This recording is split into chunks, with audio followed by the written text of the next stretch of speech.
Bismillahirrahmanirrahim.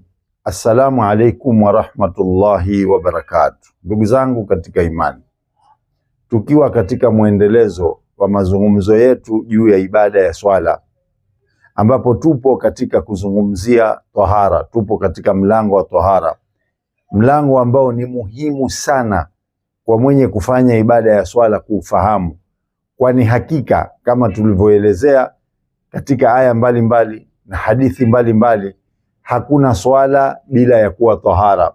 Huwezi ukaswali, lazima uwe msafi, lazima uwe na udhu. Kwa hiyo hivi ni vitu muhimu sana kwa mwenye kuswali kuvifahamu. Ndugu zangu, kwanza tutaelezana kuhusu mambo matatu, mambo ambayo yanamwajibikia yule atakayekuwa nayo awe atajitoharisha kwa kuoga kabla ya kuingia kwenye ibada. Jambo la kwanza ni janaba. Janaba inapatikana katika njia mbili kubwa. Njia ya kwanza ni kufanya tendo la jimai baina ya mwanamume na mwanamke. Kufanya tendo la jimai pale zinapokuwa zimekutana tupu mbili, kwa kumaliza kitendo kile au kwa kutokumaliza, ni lazima watu hawa wakaoge janaba. Narudia, pale zitakapokutana tupu mbili, iwe mumemaliza tendo lile au hamukumaliza tendo lile, ni lazima watu wawili nyinyi mwende mukaoge janaba. Kuna baadhi ya watu ambao wanadhani kwamba ili waoge janaba ni mpaka pale watakapokuwa wamemaliza tendo lile. Hapana, kitendo tu cha tupu mbili zile kukutana ni lazima uoge janaba. Jambo la pili ni kutokwa na manii.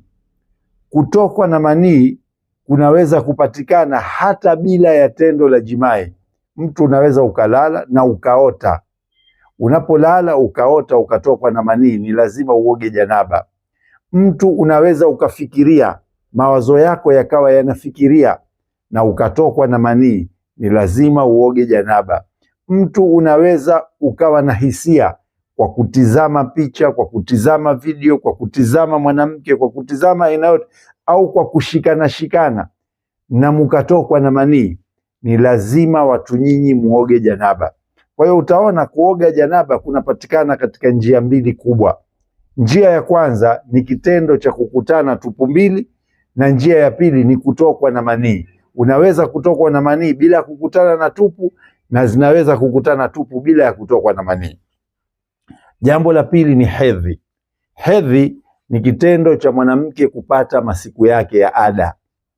Mwanamke yoyote atakayekuwa amepata masiku yake, yani damu zake, atakapokuwa amemaliza na ameziona dalili zote za kumaliza kwake, mwanamke huyu ni lazima aoge. Hii inaitwa hadathi kubwa. Jambo la tatu ni nifas.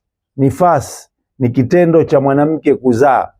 Mwanamke anapozaa kuna damu na uchafu maalum unaotoka katika sehemu yake ya uzazi. Na hapa nataka kuweka angalizi.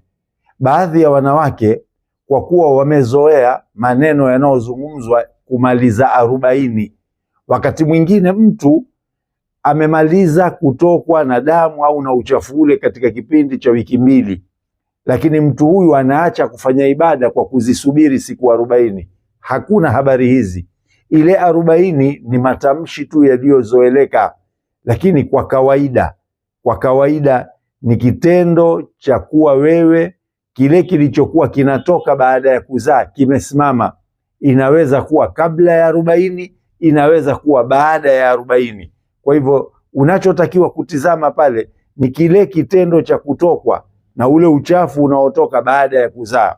Kwa hiyo haya matendo matatu ni matendo ambayo yatamfanya mtu ni lazima aoge kwa kujitoharisha: janaba, hedhi na nifasi. Namna ya kuoga. Katika kuoga kuna masharti. Lazima masharti haya yatimie ndio wewe uweze kuoga. Sharti la kwanza ni maji yawe tahara. Ili uweze kuoga janaba au hedhi au nifasi, ni lazima maji yawe tahara. Na huko nyuma tumeyazungumza maji tahara ni maji ya aina gani. Jambo la pili ni kuondoa kila kenye kuzuia maji katika mwili wako. Kuna baadhi ya vitu ambavyo vinaweza kuzuia maji yasifike kwenye ngozi yako, lazima uviondoe vitu vile. Kwa mfano, una rangi, labda mtu wewe ni fundi wa rangi, rangi imekuingia katika mwili. Kuna baadhi ya wanawake wenye kupaka rangi kwenye kucha. Kuna mafuta ambayo mtu unaweza ukatia kwenye nywele au kwenye mwili.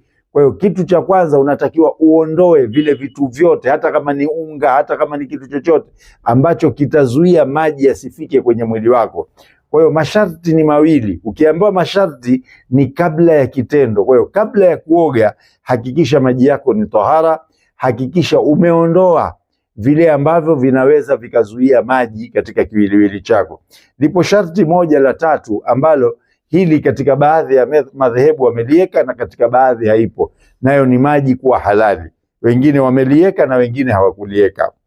Jambo la pili ni nguzo. Zipo nguzo mbili pia katika kujitoharisha kwa kuoga josho kubwa. La kwanza ni nia. Ni lazima uweke nia katika kufanya jambo hili. Sio tu kwamba wewe utakwenda chooni ujimwagie maji utoke, hapana. Lazima, na hii ni katika kila kitendo. Mtume sallallahu alayhi wa alihi wasallam alishatuambia innamal a'malu binniyat, kila jambo ni nia. Kwa hiyo lazima uweke nia katika moyo wako, mimi naenda kuoga janaba, mimi naenda kuoga hedhi, mimi naenda kuoga nifasi. Na si lazima uwe umeitamka, lakini iwepo ndani ya moyo wako. Nguzo ya pili ni kuosha mwili wako mzima. Lazima uhakikishe kila sehemu ya kiwiliwili chako imeingiliwa na maji. Lazima uhakikishe ya kwamba kila sehemu ya kiwiliwili chako imeingiliwa na maji. Jambo la tatu ni namna ya kuoga, sunna aliyoielekeza Mtume sallallahu alayhi wa alihi wasallam katika kuoga. Jambo la kwanza, unatakiwa uoshe viganja vyako viwili vya mikono. Utakapoingia chooni, jambo la kwanza, osha viganja vyako viwili vya mikono. Ukishamaliza kuosha, osha sehemu zako za siri. Yani osha sehemu zako za siri. Unaweza kuwa una uchafu na hivi, basi osha. Baada ya kumaliza hiyo, tawadha kama vile ambavyo unatawadha kwa ajili ya swala. Tawadha kama vile ambavyo unatawadha kwa ajili ya swala. Jambo la nne, anza kwa mkono wa kulia. Yani anza katika kichwa chako kwa upande wa kulia. Anza kutia maji katika kichwa na mkono na kifuani mpaka miguuni upande wako wa kulia, halafu ndio ufuatize upande wako wa kushoto. Haya ndio mambo ya kisunna ambayo yapo katika mtu kuoga. Na jambo la nne, kuna kuoga kwa kutosheleza. Kuoga kwa kutosheleza ni mtu kuoga kwa kuogelea.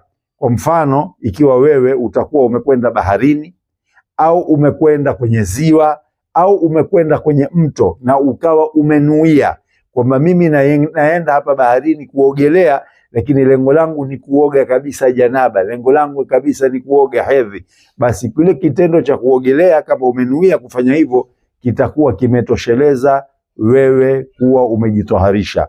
Hayo ndiyo machache ambayo nimeweza kuyazungumza katika namna ya kuoga katika kujitoharisha. Vitu viwili tusivisahau, ni muhimu sana. Jambo la kwanza, unapoingia chooni kuomba dua, kwani hakika chooni ni sehemu inayokaa mashetani. Ukiingia chooni, sema a'udhu billahi allahumma inni a'udhu bika minal khubthi wal khabaith. Jilinde na mashetani yaliyokuwa chooni, na usipende sana kukaa chooni. Na unapomaliza, unapotoka chooni, usisahau kusema ghufranaka, yani muombe Allah akusamehe, kwa sababu muda wote uliokuwa chooni ukupata kumsabi Allah subhanahu wa ta'ala.